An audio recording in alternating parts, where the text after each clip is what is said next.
A king dances in the dirt on the steepest road in Canaan. He wears only a linen priest's garment. They picture a quiet congregation standing in a modern sanctuary, singing softly about the King of Glory. The fortress must be broken wide open to accommodate the sheer, terrifying size of the true king. The priests stand waiting. 30,000 soldiers hold their breath. The silence stretches over the mountain. David shouts the question, "Who is the King of Glory?" He answers his own challenge. The Lord. Strong and mighty. The Lord. Mighty in battle. He is not a gentle visitor. He is a conquering general. He has come to occupy the high ground. He has come to set his throne down on the mountain. He will not share the space with Jebusite ghosts. He will not conform his presence to the dimensions of the old regime. The walls have to break. The doors have to yield. The heavy timber has to move. Lift up your heads, O gates! The chant echoes off the cliffs of the Kidron Valley. The city is taken. The presence of God crashes into the capital. But David's vision does not stop at the stone walls of Jerusalem. A God this heavy cannot be contained by one mountain. The song David writes for this bloody ascent contains a detail at the very beginning that completely shatters the scale of the moment. He stops looking at the limestone. He looks at the entire cosmos. They read the famous words, "Lift up your heads, O gates," and they think it is just a poetic metaphor about opening your heart to God. Look at the opening lines of the song. Before David shouts at the walls, before the priests even take their first bleeding step up the road, David does not start with the city. He starts with the oceans. The earth is the Lord's, and the fullness thereof, the world, and those who dwell therein. For he has founded it upon the seas, and established it upon the rivers. In the ancient Near East, gods were strictly territorial. You had a god for the valley. You had a god for the rain. You had a god for the harvest. You kept them fed with grain and blood. And they kept your borders safe. If you crossed a river or marched into a new valley, you submitted to a new set of deities. The gods were small, manageable, and confined to their zip codes. But David shatters that entire framework in the very first breath of his song. He looks past the limestone ridge of Jerusalem. He looks past the borders of Canaan. He looks down into the crushing, lightless depths of the primordial seas. He declares that the God being carried up this dirt road in a golden box is the one who laid the foundations of the tectonic plates. The text says, "and the fullness thereof." That means the cedar trees in Lebanon, the unmined silver buried in the mountains. But if you look closer, if you look at the blood on the road, at the military history of the city they are approaching, the salt in the Dead Sea, the breath in the lungs of the Jebusite soldiers who thought they could keep him out, he did not just conquer the hill. He formed the rock beneath it. He did not just claim the fortress. He carved the valleys that surround it. He did not just defeat the enemies of Israel. He authored the very dust they are made of. Yahweh is not a regional deity, arriving to claim a piece of real estate. He is the architect, arriving to audit his own house. This is the true scale of the Kavod. The sheer, gravitational weight of his presence is too massive for one nation, let alone one city, let alone one building. The gates of Jerusalem are just the first things that have to break. Because when the creator of the universe moves in, every boundary line drawn by human hands becomes instantly obsolete. Every defensive wall becomes paper. Every fortress built to keep the world out is suddenly occupied by the God who made the world. This is a terrifying reality to wake up to. If the massive, iron-bolted gates of an ancient, impregnable stone fortress were too small to hold him, what does that mean for the gates you have built in your own life? Look at the architecture of your own life. You have gates. We all do. We build them out of 5-year plans. At the sheer terror of what is inside the golden box they are carrying, you start to see something the polite, Sunday morning reading completely misses. Out of theological certainty, out of carefully curated Sunday morning routines, we construct massive, iron-bolted defensive walls around our time, our money, and our relationships to ensure we are never caught off guard. We want God in our city. We want the blessing, the peace, the proximity to the divine, but we want him to fit through the doors we already measured. We try to bring him in on a brand new pine cart of our own making. We load him onto a wagon built out of career success, moral behavior, and predictable schedules, hoping we can steer him right into the center of our lives without disrupting the furniture. We want a deity we can manage.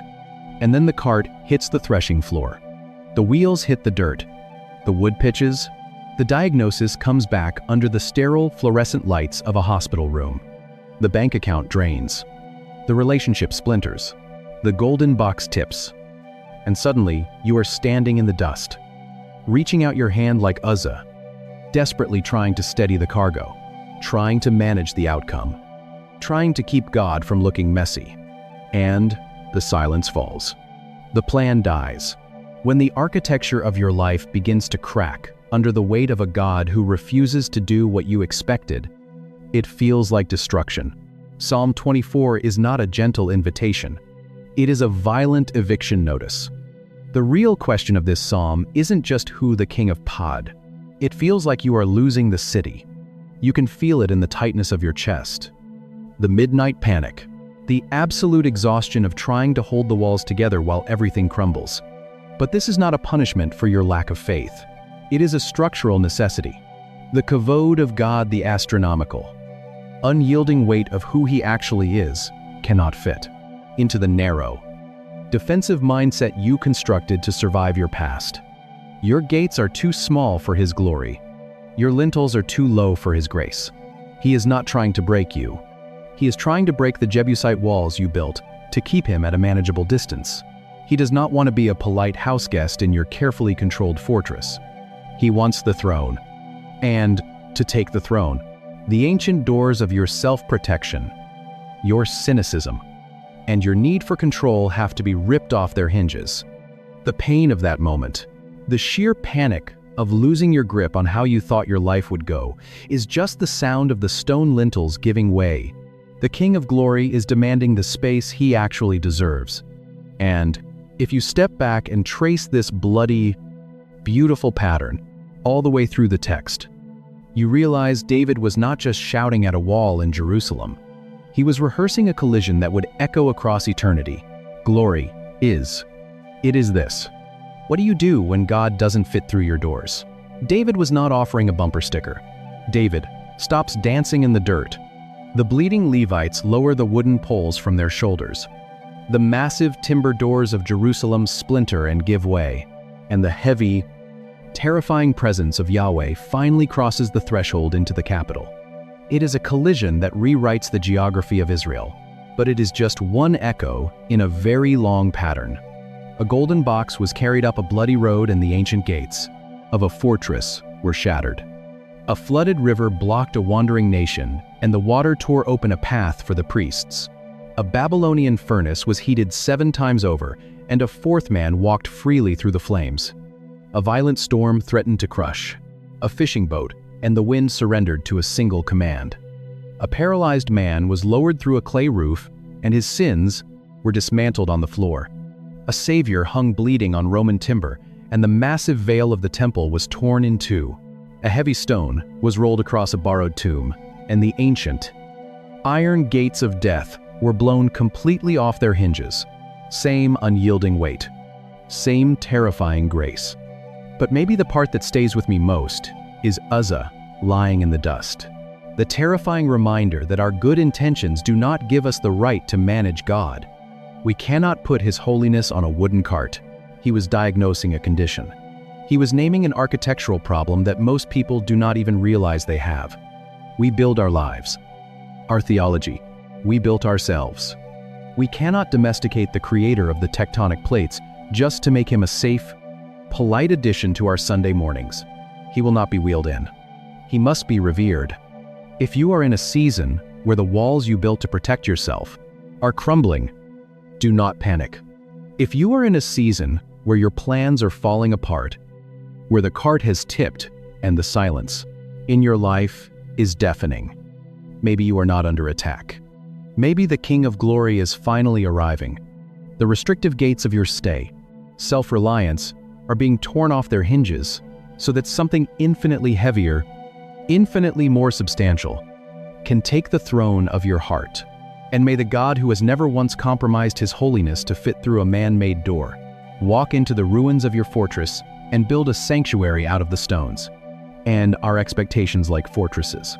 We construct parameters around what God can do, how he should speak, and what parts of our lives he is allowed to touch. We build gates. We make them exactly the size we want them to be. Wide enough for our comfort, but narrow enough to keep control. And then the King of Glory actually shows up. To feel the weight of what David is shouting at this stone wall, you cannot start. His skin covered in sweat and ash. His feet bleeding from the brutal climb. The air smells like roasted meat and sheer panic. With the song, you have to understand the wall itself. You have to step back a few months before the singing started. To a mockery that almost cost David his life. And a fortress that was supposed to be impossible to break. Look at the geography of the ancient Near East. Jerusalem is not a natural capital. It has no major river. It is completely bypassed by the international trade routes. It sits isolated on a razor-thin limestone ridge. But it has one strategic advantage: verticality. For 400 years after Joshua crossed the Jordan, this specific fortress remained utterly untouched. The Israelites conquered the plains. They took the valleys, but right in the center of the country, sitting heavily on Mount Zion, the Jebusite people held their ground. Their walls were massive, built right onto the jagged cliff edge. The drop into the Kidron Valley was sheer and unforgiving. They were untouchable, and they knew it. When David finally unites the 12 tribes and marches on this fortress to make it his capital, the Jebusites do not even bother mobilizing a defense. They stand on top of their ancient gates, look down at the dirt and the dust of David's army, and they laugh. Read the historical record in 2 Samuel chapter 5. Behind him, 30,000 men march in a deafening, terrifying procession. Before him is a stone city wall that has stood unconquered for 400 years. They scream a taunt over the stone walls. They tell David that he will never get inside. They boast that even the blind and the lame of their city could fend him off. The walls are not just defensive architecture. They are an arrogant theology. They are a declaration that nobody gets in unless the Jebusites say so. But David finds the water shaft. His men crawl up through the rock in the dark. He takes the city. He shatters the arrogant gates, claims the fortress, and renames it the City of David. This is where most ancient military campaigns end. A king conquers a mountain. He cuts timber. He builds a palace of Lebanese cedar. He sits on a heavy throne to consolidate his power. But David understands a terrifying reality about Israel's government. The man with the crown is not the true king. He is a regent. If this new stone capital is going to be legitimate, it cannot just hold David's throne. It has to hold Yahweh's throne. And Yahweh's throne is a wooden box overlaid with gold, currently sitting forgotten in a dusty house miles away in Kiriath Jearim. The Ark of the Covenant. For decades, the Ark has been treated like radioactive material. It is unpredictable. Every 6 paces, the entire procession stops. A bull and a fattened calf are slaughtered. Blood spills on the limestone.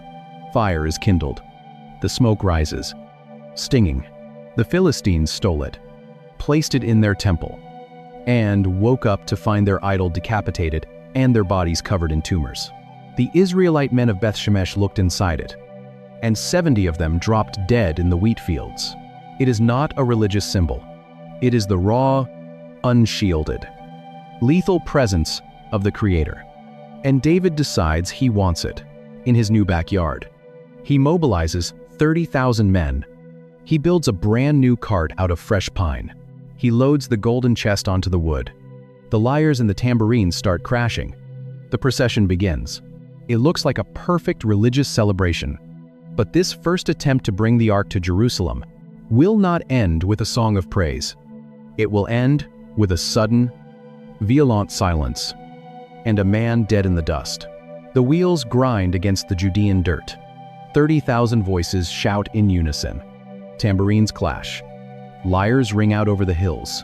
David leads the procession with absolute confidence. He has the capital. He has the army.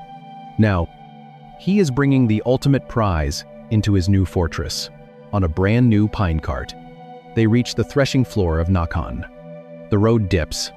The oxen stumble, their eyes, before they take another 6 agonizing steps toward the summit.